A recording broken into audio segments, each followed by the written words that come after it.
अस्सलाम वालेकुम दोस्तों। हम सब लोग अपनी लाइफ में कुछ नेगेटिव इमोशंस एक्सपीरियंस करते हैं, जैसे कि hatred, jealousy, lust, anger, greed वगैरह। और ये सब नेचुरल है, लेकिन इन तमाम इमोशंस को अगर प्रॉपरली मैनेज ना किया जाए तो ये हमें बहुत फिजिकली और मेंटली इफेक्ट करते हैं। मिसाल के तौर पे लालच की वजह से ही लोग एक दूसरे का कत्ल कर देते हैं। उसके अलावा गुस्से में आके लोग एक दूसरे का कत्ल कर देते हैं। फिर अगर बात की जाए जेलसी की, तो एक इंसान जब जेलसी का शिकार होता है तो वो अंदरूनी तौर पे एक बेचैनी का शिकार होता है, जो उसकी इमोशनल वेलबींग पे इफेक्ट कर रही होती है। सो इन तमाम इमोशंस को प्रॉपरली मैनेज करना बड़ा इंपॉर्टेंट है। यहाँ पे मैं मैनेज का वर्ड बड़ा सोच समझ के यूज़ कर रहा हूँ, क्योंकि ये सब इमोशंस नेचुरल हैं और इंसानी फितरत का हिस्सा है। तो इन्हें हम मुकम्मल तौर पे ख़त्म नहीं कर सकते, इन्हें हम मैनेज कर सकते हैं। लेकिन कैसे हम इन इमोशंस को मैनेज कर सकते हैं? दोस्तों, इमाम गज़ाली अपनी किताब रिवाइवल ऑफ रिलीजियस साइंसेज में एक थेरेपी का जिक्र करते हैं। उस थेरेपी का यूज़ करके हम तमाम इंसान बहुत आसानी से अपने तमाम नेगेटिव इमोशंस को मैनेज कर सकते हैं बहुत अच्छे तरीके से। उस थेरेपी का नाम है थेरेपी ऑफ अपोजिट्स। इसमें आपको करना ये होता है कि आप अपने नेगेटिव इमोशन को उसके अपोजिट के साथ क्योर करते हो। मिसाल के तौर पे आप अगर जेलसी को क्योर करना चाहते हो तो आप जेलसी को क्योर करने के लिए ग्रेटिट्यूड करोगे, तशक्कुर करोगे, अल्लाह ताला का शुक्र अदा करोगे। आप एंगर को क्योर करना चाहते हो तो आपको उसकी क्योर मिलेगी according to therapy of opposites forgiveness में। आपको हेट्रेड की क्योर मिलेगी लव में। लेट्स सपोज कि आप जेलसी ख़त्म करना चाहते हो। अब जेलसी होती किस वजह से है?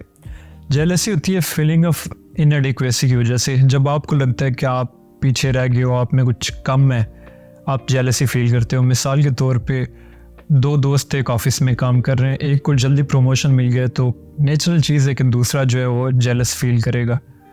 लेकिन इस टाइम पे आपने जेलस फील करने के बजाय क्या करना है कि सेल्फ रिफ्लेक्शन कर रही है। आपने देखना है कि आपको अल्लाह ताला ने की नेमतों से नवाजा है जिससे किसी और को नहीं नवाजा। ये आपके पास कौन कौन सी चीज़ें जो किसी और में नहीं है।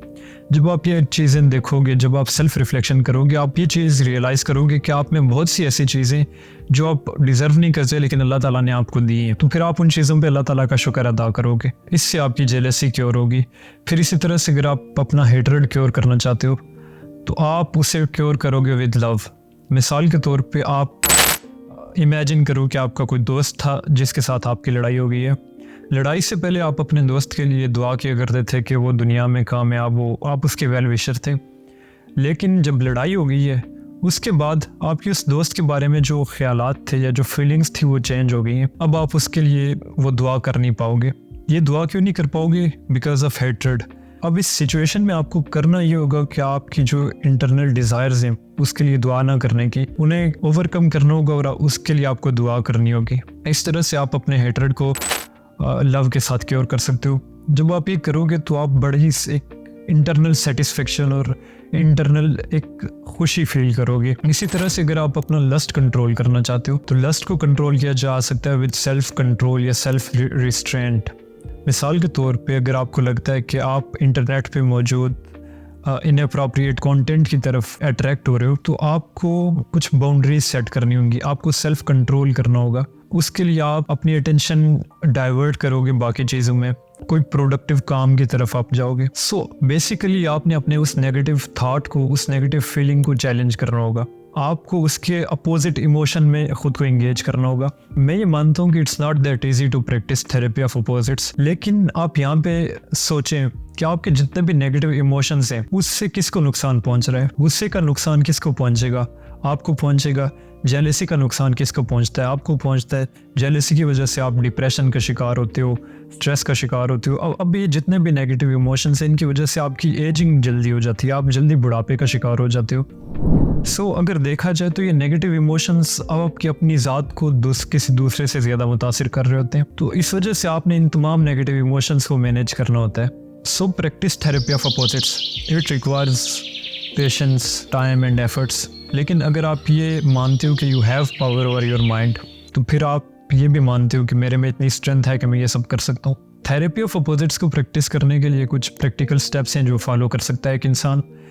उनमें से सबसे पहला ये है कि आप अपने नेगेटिव इमोशन को आइडेंटिफाई करोगे। मैं अक्सर ये बात करता हूँ कि एक मसले के हल के लिए आपको उससे पहले रिकग्नाइज करना होता है। सो आप अपने उस नेगेटिव थॉट को आइडेंटिफाई करें और देखें कि वो आपकी लाइफ को कैसे इम्पैक्ट कर रहा है। फिर दूसरा काम आपने ये करना है कि आपने माइंडफुलनेस प्रैक्टिस करनी है। आपने अपने उस नेगेटिव इमोशन को एक्सेप्ट करना है, उससे भागना नहीं है और ना ही जजमेंटल होना है। आप अपने जिस तरह से वो आपका नेगेटिव इमोशन है आप उसे एक्सेप्ट करो। अगर आप जेलसी फील कर रहे हो तो आप एक्सेप्ट करो कि यू आर फीलिंग जेलस। जब आपको एक्सेप्ट ही कर लोगे कि आप जेलसी फील कर रहे हो तो भी आप थेरेपी ऑफ अपोजिट्स को प्रैक्टिस कर पाओगे।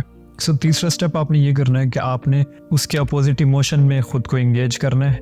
जेलसी अगर फील कर रहे हो तो आपने अल्लाह ताला का शुक्र अदा कर रहे हैं उन तमाम चीज़ों पर जिससे अल्लाह ताला ने आपको नवाजा है।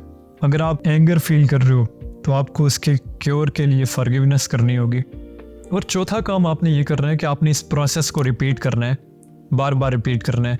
थेरेपी ऑफ अपोजिट्स को प्रैक्टिस करते रहना है। इससे ये होगा कि आपके जो पुराने न्यूरल पाथवेज थे वो फेड होते जाएंगे और नए न्यूरल पाथवेज बनते जाएंगे और एक टाइम आएगा कि ये आपकी एक हैबिट बन जाएगी। आपके तमाम नेगेटिव इमोशंस पे आपका कंट्रोल आ जाएगा। लेकिन उस कंट्रोल आने तक के प्रोसेस से पहले आपको अपनी एफर्ट्स डालनी होंगी। आपको अपनी तरफ से पूरी कोशिश करनी होगी थेरेपी ऑफ अपोजिट्स को प्रैक्टिस करने के लिए। इस तरह आप थेरेपी ऑफ अपोजिट्स का यूज़ करके अपने तमाम नेगेटिव इमोशंस को मैनेज कर सकते हैं। उम्मीद करता हूँ कि आपको ये वीडियो पसंद आई होगी। अगली वीडियो तक के लिए अल्लाह हाफिज़।